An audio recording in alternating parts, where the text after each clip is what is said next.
Hello and a very warm welcome to the launch of the Cricket Ireland Strategic Plan.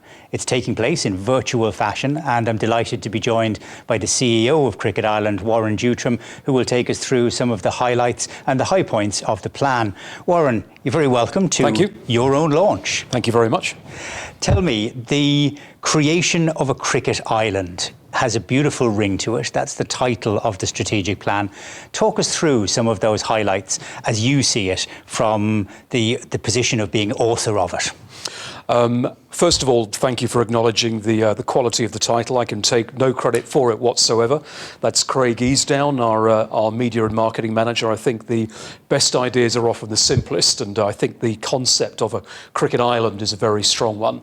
And I think it encapsulates what it is that we're trying to achieve, which is probably reclaiming a lot of the glories that we had for a sport that now goes back nearly 230 years in Ireland from its beginnings. And I think that depth and that early popularity, which, as many cricket fans will know, drove the sport to becoming the most popular sport in Ireland before the invention of the GAA, is what we want to try and reclaim over the next period, trying to become once again the sport that is played all the way throughout the island, and I guess trying to achieve our overarching vision for the sport, which is to make cricket mainstream.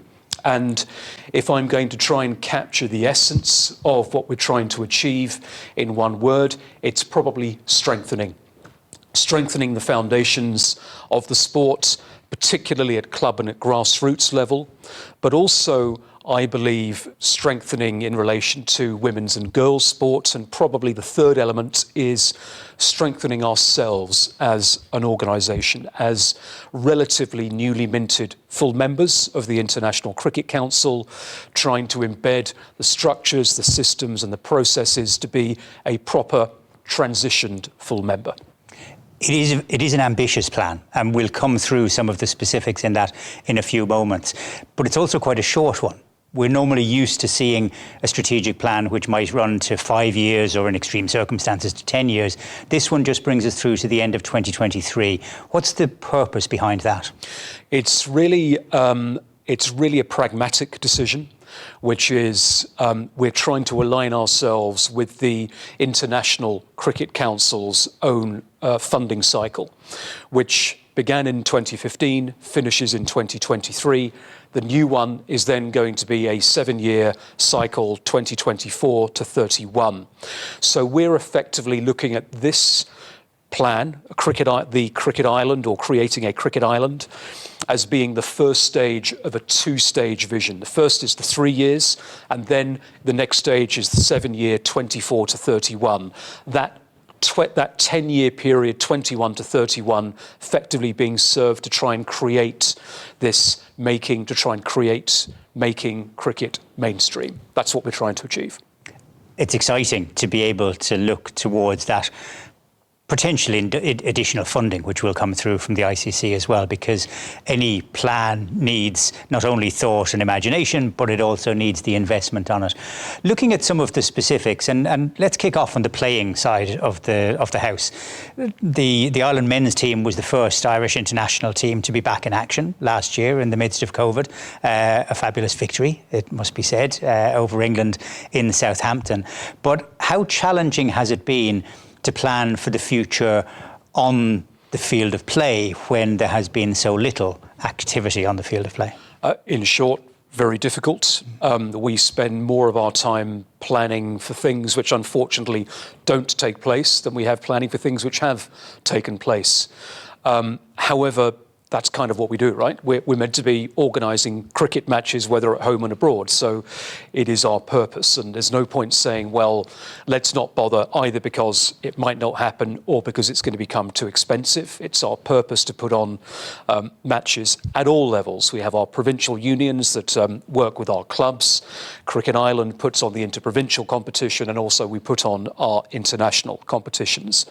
It was very difficult last year. I think if I was going to try and encapsulate it into a phrase, we were dealing with unknown unknowns last year, as Donald Rumsfeld famously said. This year, I think we can probably characterise them as known unknowns. In other words, we know the impact that COVID and the pandemic has on the business. We know the impact that it has on the sport. The unknown part is how it's going to impact this year. So I guess what would I regard as a win at the end of the year? If we could get all of our club cricket started, we can get our players back in training. In fact, I know they're back in training already in the north. If we can get them back in training in the south as soon as possible when the government roadmap permits that to happen. If we can get our clubs out playing matches, probably initially starting with 20 over cricket, then hopefully later in the season going to 50 over cricket, particularly given the information of the lack of transmission of COVID and or infection rates in cricket last year, which was, I can't think of a single case that I heard of.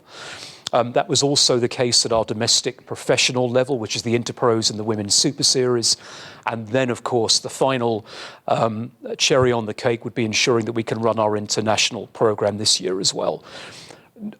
You might find it ridiculous to hear this from a CEO, but if I'm not worried about the money this year. I just want to get us out there playing cricket at all levels and for our sport to be visible. And it is the foundation that you have to build in order to create the cream at the top. But just staying at the top for a moment, the ambition is that in each of the case for the men's and the women's teams, that the ambition is, and the plan by which the strategic plan will be judged, is that we will be qualifying for all of the major ICC tournaments. How close to that are we at the moment, do you think?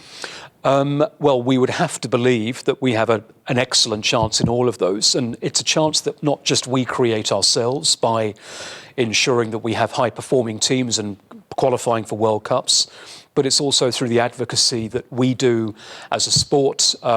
Myself and in particular our chairman, Ross McCollum, sitting at the ICC table, advocating for more spaces at World Cups, more teams to be participating. And that's already happening. ICC made some exciting announcements recently about the number of teams which will be competing in women's international events in the next cycle, 23 to 31. And we're going to continue to advocate for that for men's as well. But that's kind of the bit that's nearly within our control. What's more within our control is obviously the international teams themselves. And we have, obviously, we're going to be competing in the T20 World Cup itself, the men's T20 World Cup in India in October.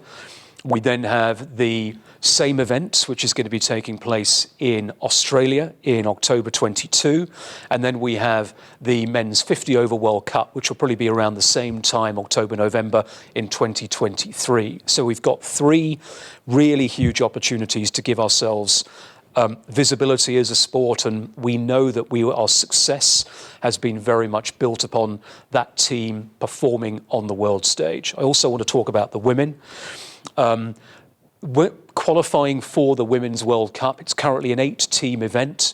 It's going to be difficult. It's going to be a real challenge. I think this team would back their chances because we would never, no Irish team ever takes the field of play thinking they're not going to do it. So it would be ridiculous to rule out anything. But if you're going to ask me what probably the key strategic performance imperative would be for the senior women's team, it's to qualify for the ICC Women's Championship, which effectively is the Women's Future Tours programme, which is what it's called in the men's game, which is the calendar of matches, the schedule of matches played between all of the top teams. That is our number one performance objective for the women's international team. And if we could achieve that, that then opens up for us a huge array of possibilities about the women's team following then the route that the men's team has taken in terms of professionalism, systems, structures, possibility for the future, and of course, commercial attractiveness. And it'll be nice for Ed Joyce to actually get the players together on the field of play since he was appointed as manager. There were green shoots in terms of some of the younger players coming through for the matches that were played over the course of COVID. Of course, they're coming through from a provincial stage, from the academy, still supported by Shapoorji Pallonji, but the club base from which all players will come through. Participation is one of the key pillars in the strategic plan. What is the measurable that you're going to put in place to actually get more kids picking up a cricket bat rather than a hurl, or maybe a cricket bat alongside a hurl? Probably in a couple of areas. I don't think we can ever ignore the fact that we're launching this plan while the pandemic is still raging. And I said in my previous answer that one of the wins that we would have is simply just to get cricket played again. I would imagine outside of the big three sports, the one fear that many of the other sports had was our visibility, was our traction, was keeping hold of hard-earned gains developed over the years, which invisibility obviously mitigates against. So for us to be able to simply ensure that we can retain the same number of players, retain club membership, retain the visibility, involvement numbers. We're round about just shy of 50,000, about 49,500 in terms of our involvement numbers in the sport, of which 35,500 would be what we would characterise as involvement, which is people who don't necessarily play regularly but have tried the sport, are involved in its schools, etc., etc. 15,000 would be regular weekend cricketers. So those are numbers that we want to retain. We'd like to add to those numbers by about 10% at least. As I said, it's a fairly short plan. We're doing it in the wake of COVID. So I would regard even maintaining our numbers in the wake of that attrition and that context, I think would be a real win. How are we going to try and do it?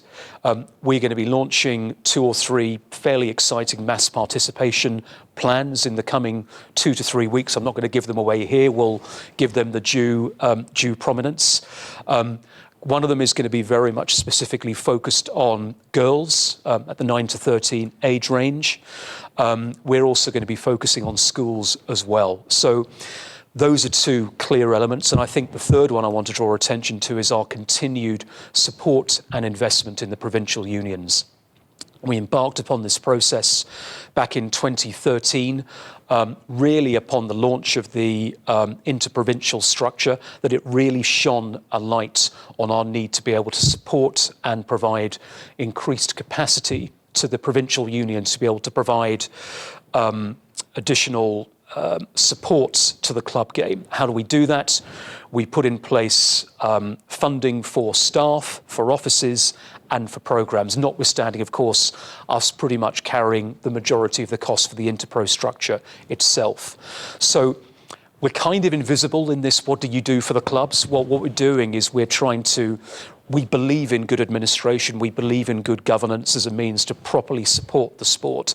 And that's what we've been trying to do over the last number of years, putting in the best part of €1 million a year to fund those structures. It's so important to do. We're only going to continue building that. So you'll have the right people in place, you'll have the right programmes in place. Hopefully you'll have public health back to a position whereby we can put all of those in place. We won't hold you to having the sunshine, which of course is a key element to getting people out playing as well in cricket.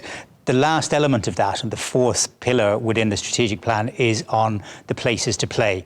And we've seen the benefits to be drawn from the national centre out in the national sports campus. But there are still plans to put a national stadium out there as well. And you've actually outlined those in quite some detail. Can you share that with us? Yeah, we have. So at this stage, we're working very closely with Sport Ireland and with the government about ensuring that our national stadium can be at the national sports campus in Abbottstown. That is very much dependent upon it. We're only one small piece of the jigsaw. Well, we hope it's not going to be that small, but it's going to be a piece of the broader sporting jigsaw, which is part of the sports campus's master plan.